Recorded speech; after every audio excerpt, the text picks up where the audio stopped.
Clap this in. Clap this in. Clapping. All right. We're clapping at the Hygiene Museum in Dresden. Yeah. Because the green vault was closed. Yeah. Yeah. Oftentimes so many things are stuck in renovations and, we just sort of had to improvise and yeah, it's a lot different than I thought it was going to be. I don't think it was a hit or a miss to me. It's kind of like a, I thought, there's some really cool shit in there. It was sort of like a family-friendly version of Körperwelten a little bit. Yeah. There was elements of that. Yeah, there are a lot of kids here, but there's a lot of kind of freaky stuff, medical oddity to keep me engaged. Also. Yeah. It's a pretty big complex. There's like 7 huge rooms, and It's geared towards kids, but I think it's all right for adults because the Germans treat their kids a little different than Americans do. So it's a little more adult friendly as well. It's true. Let's go have a look at what we're talking about. There's the Follow. there's the sexy room we're gonna go in. I think this is one really interesting difference between Americans and Germans is that, this is like a very kind of open, sex positive kind of environment in here. At least it's like maybe not necessarily like overtly sexual, but it's like it's an open conversation. It addresses sexuality. And in the States, you don't even address sexuality with children, Yeah, it's like totally forbidden. It's totally hands off, because it doesn't even exist. American society is still really wrapped in this like puritanical kind of obsession with like holiness and virtue or whatever. Mm-hmm. So it was really kind of interesting coming in here and seeing, seeing kind of a conversation about sex with like kids. Yeah, this is a kids museum, and then you have like queerness, and men and women wearing lipstick and stuff, and it's just like it's to address it, talk about it. Yeah. What do you? Okay, you're a kid. You have an opinion. What do you think? Is this gonna get us blacklisted to having this conversation? Who cares? Okay, cool. I'm good if you are. Most of the written stuff in here is in German, so I can only really guess at the actual explanations of what's going on, but you can understand a lot more than I can. Sure. This is like the ID transfer of someone who went from, who transitioned from male to female, I believe. Mm-hmm. It's like a before and after of just I think that's kind of an interesting thing no one really talks about. And this is The Manly Art of Knitting, that book, so it's kind of like, is certain things resigned only for certain sexes, And I think this is addressing that conversation of gender fluid, Yeah. I guess. I'm not really an authority on gender and gender politics, so I can't speak I know what I'm talking about, but Yeah. I can make guesses. But it is interesting to actually have an open conversation about it, particularly maybe in a family-friendly environment, because I think shouldn't have all these hang-ups about having these conversations with I think with if kids you especially. ignore it, then that's where hang-ups sort of start to. Yeah, and that's actually how really mm-hmm. dangerous behavior arises, because then people get into, everything that's like overtly sexual becomes like subversive, and then it's such an unhealthy way to approach that.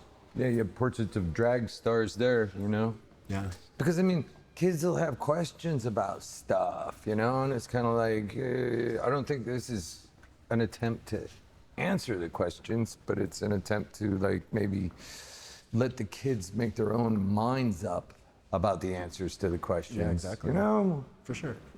Instead of ignoring it. So it's definitely more focused a little more on critical thinking than just trying to sweep it under the rug and we don't talk about that till you're 18. Yeah.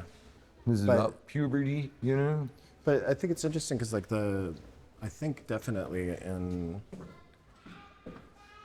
the States, especially this section, this would send people into a conniption fit. Yeah, this would be terrifying for Americans to bring kids to, you know. Oh, there's a condom. We can't even look at condoms. Yeah, you know exactly. what I mean? Or like, oh, AIDS or gay people. you Right, know? right, right. Yeah. I mean, over here we have like The wall So- of ancient vibrators. yeah, and like the Oh, look, there's an app for that. yeah.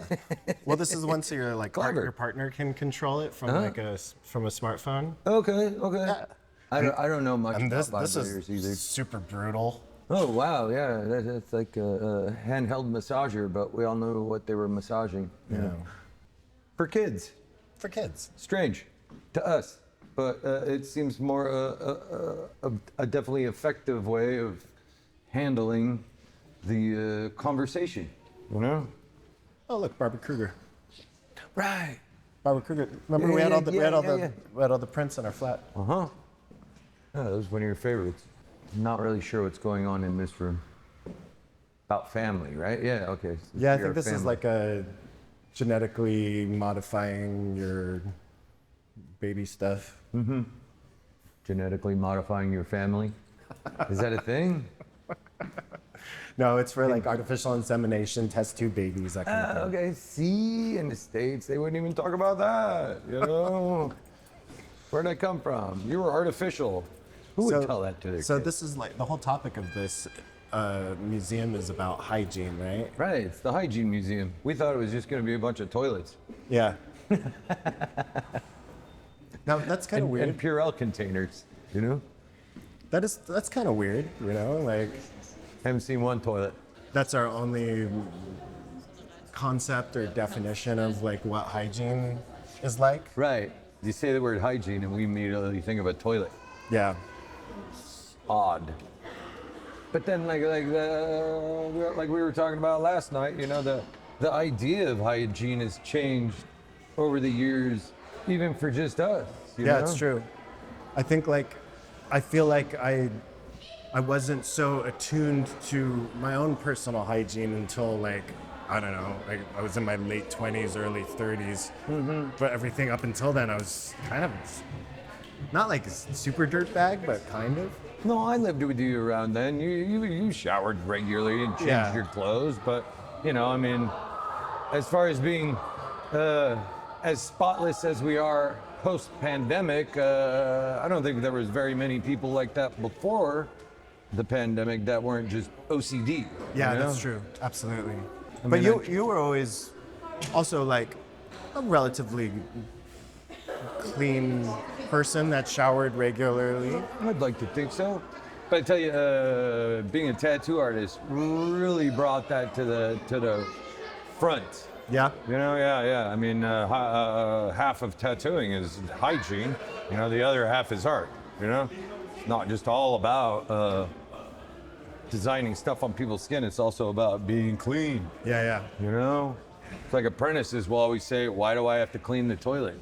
And my response is, "Well, yeah, I mean, nobody wants to get tattooed by a guy who can't clean a fucking toilet." You know what I mean? Yeah. Yeah. So if you can't clean a fucking toilet, you have no business tattooing.